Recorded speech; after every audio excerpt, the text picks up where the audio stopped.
Hello, everyone. Welcome to another Donoran Monologue podcast. I am your solo host, Beau.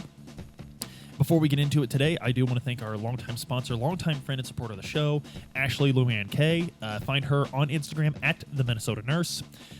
She has a super fun Instagram where she's always doing really cool things, including some giveaways, guys. So there's no reason not to go shoot her a follow. If you support us, you should support her because she's always supported us. So, Ashley, thank you again for all your support, and we're happy to have you along.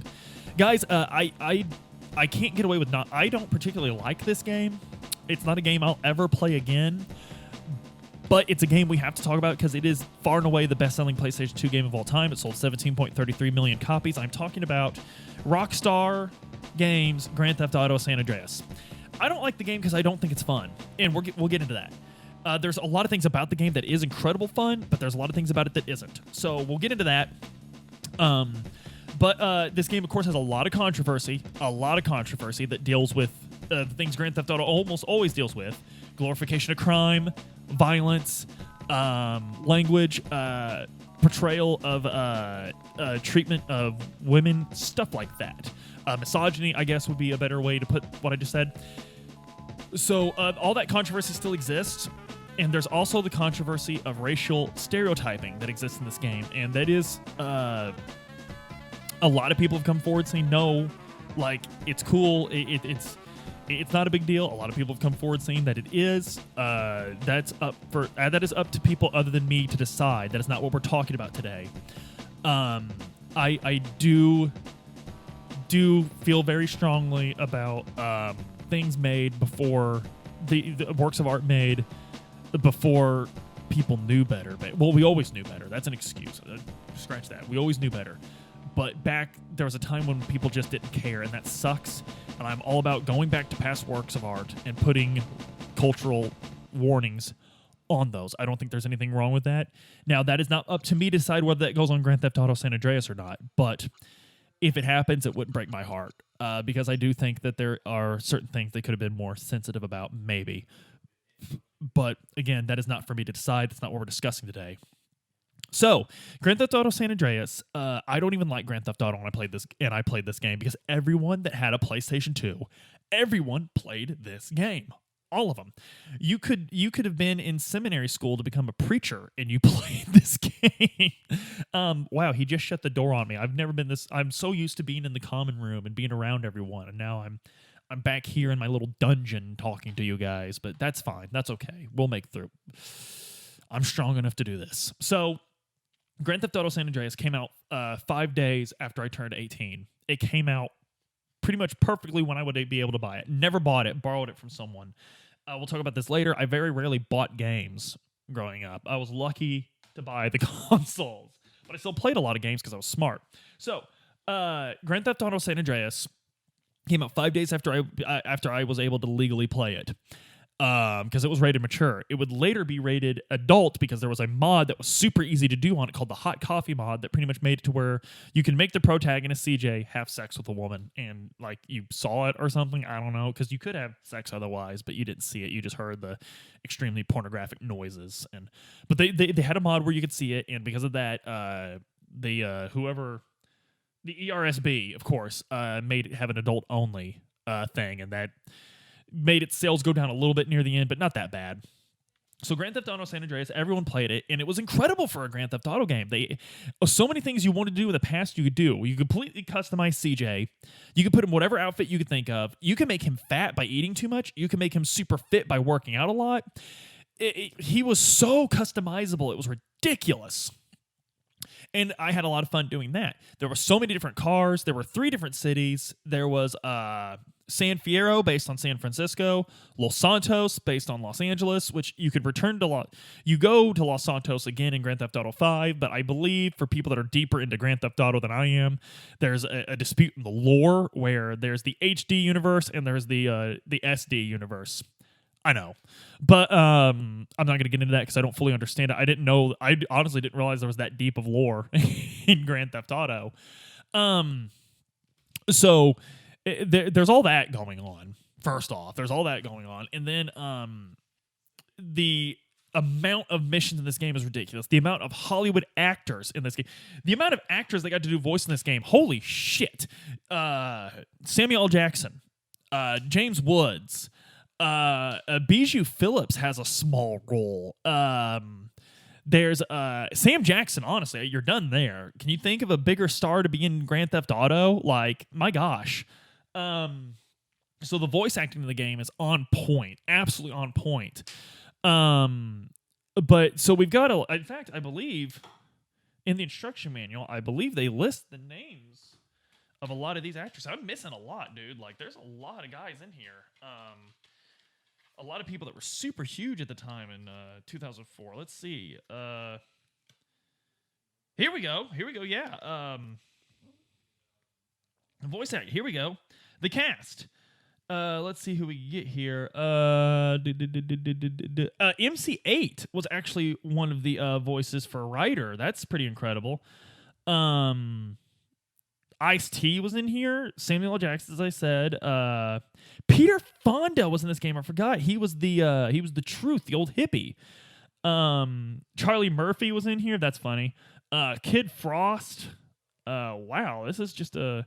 Yeah, Bijou Phillips, I was right. She was in here. She was Helena, whoever that was. I can't remember. So, yeah, you had a lot of...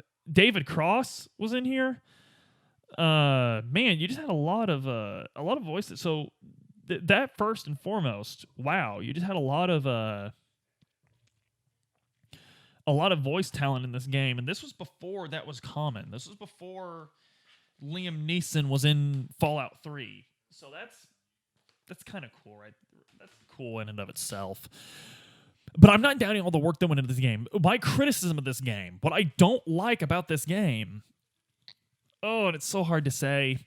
It really is, but it's just not fun. At one point, it becomes work. I remember, and maybe that's just because the headspace I was in.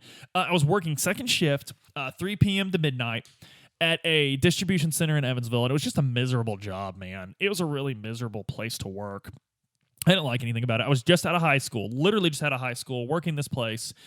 And I would come home, I would get off at midnight, and I would stay up till 8 a.m. playing this game. Then I would sleep till 2 and go into work.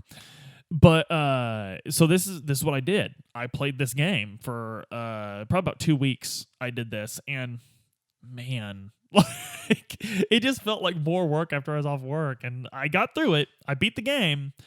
But at one point, the difficulty, it gets frustrating. It just gets frustrating to do. And I know a lot of people, I think I just don't mesh with the gameplay of Grand Theft Auto, and that's what a lot of people accuse me of doing. And I know that there's cheat codes, but I don't want to do the cheat codes.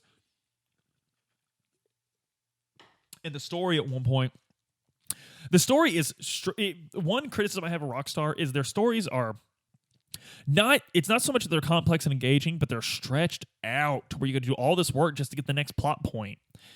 And I feel like Grand Theft Auto did that. Having said that, I don't personally like it, but I will never deny Grand Theft Auto San Andreas' place in video game history. It's an incredible improvement. A lot of things people wanted Rockstar to do, they added airplanes, full-fledged airplanes. Boats are full-fledged in this game.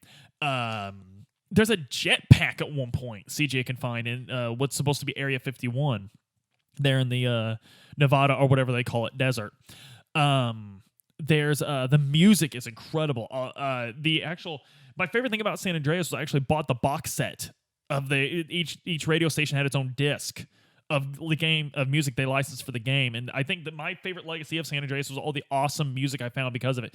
They had an awesome country station in San Andreas. They had an awesome funk station. They had an awesome I didn't like funk music until San Andreas, and I actually got turned around.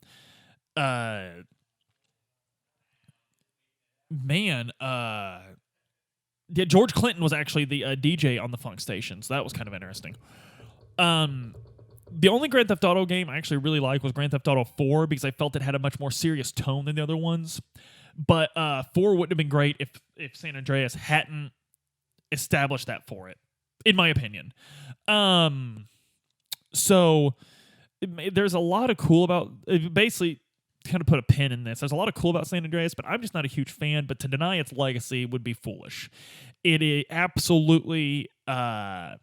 It made people look at Rockstar differently. It made people. It is absolutely iconic to this puppy right here. You can't separate the two. You can't. You can't talk about the place. And for those listening to the podcast, I'm patting the PlayStation 2. You can't talk about the PlayStation 2 without talking about San Andreas. It's difficult to talk about video games without talking about San Andreas. And guys, I know this is a shorter episode. I apologize for that. But I just felt like we had to talk about the legacy of Grand Theft Auto San Andreas. Streamers are still playing San Andreas a lot. It's still selling well on the new consoles. The ports that are coming out for modern generation consoles are still selling well. It's just a game people that I like, people who graduated in like 2005, 2004, 2006. This is a very iconic game to their teenage years. It really is. So, I'm on the outs with it. And of course, several good jokes, still memes and stuff like that still exist from this game. All you had to do was follow the damn train, CJ. The joke there being following the damn train is one of the hardest damn things you'll ever do in a video game. It is frustrating. It is terrible. It's an awful mission. But we all sort of... we all bonded over how awful it was, I guess. Like, people you don't even know. All you need to know is that they own a PlayStation 2. Look at them and say, all you had to do is follow the damn train, CJ. People I know, when we're doing something and someone messes up a task that was obviously too big for them anyway, will say, all you had to do is follow the damn train. It's just a transcendent thing. You don't even really have had to play San Andreas to be in on that joke. It's kind of the SpongeBob of... because SpongeBob, of course, is hyper relatable too. We'll get into that on another episode, but... I don't personally like it. I don't personally enjoy it. I'll never play through it again. If someone has a file all the way at the end where I can just go and mess around, that's where this game shines. Just going around customizing CJ, doing side things, taking part in the street races, that's where this game really shines. The freedom that was available to you in San Andreas, unreal. It's absolutely unreal. I think the freedom in that game holds up better even than the freedom in 5. I was so upset that in 5 I could choose between 3 different characters and still didn't have I still can't customize them to the extent that CJ could be customized to. CJ was just awesome, and you really did identify with CJ by the end of the game. Because CJ, although he is a gang member, which that is part of the controversy of the game. But there is a nobility to CJ. He takes a very hard stance on certain things, and I think that's what's really cool about the character. I do like the character of CJ. I will go down to saying that, and I like a lot of the cast in San Andreas was the best Grand Theft Auto cast of all time. But guys, if you haven't played it, even though I don't personally like it, I'll never play it again unless I can mess around, like I said. It's a must-play, man. It's an iconic video game. It really is. So, in conclusion, guys, please do us the honor of liking us, sharing us, and subscribing to us. It costs nothing. It helps us out. It keeps you in the loop for great Donoram content. It lets your friends know about great Donoram content on the horizon. We are still selling our merch, our wonderful merch. We got the book. We got the shirt. And I think we're putting out some great stuff right now. The Discord, that's the funnest thing we're doing right now. We're having a blast in the Discord. Guys, come join the conversation. And, just at me in the Discord. If you want to talk about something I said on a show, I will get back to you, I promise. Saturdays is when we do all of our content. Today is Saturday, so I'm a little slow on Saturdays. But normally I'm right there. I love an excuse to goof off at work, as always. And, guys, the Patreon's down there. We're coming out here in a few days with some really cool Patreon exclusive content. And guys, as always, I'll see you tomorrow. Have a great day.